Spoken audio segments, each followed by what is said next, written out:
do the video. Show all the bullet holes.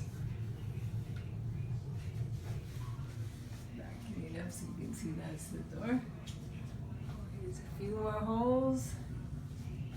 And you can see he did put a piece of metal in there, which means that has to be dug out, filled,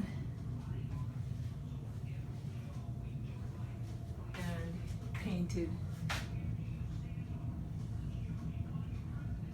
And again, 2 more holes with 3 with the metal pieces, which means when you take them out, the hole becomes bigger.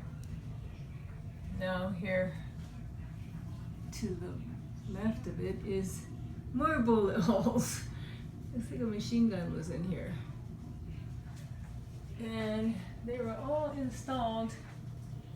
They were all supposed to, all the holes are made because the drapery was supposed to go up in there. Yeah.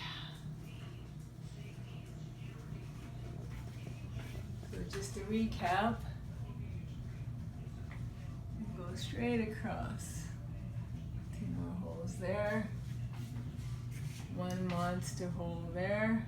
Actually 2 holes. 1 monster and a couple of smalls. Another monster with a metal piece. And then again, multiple holes. Just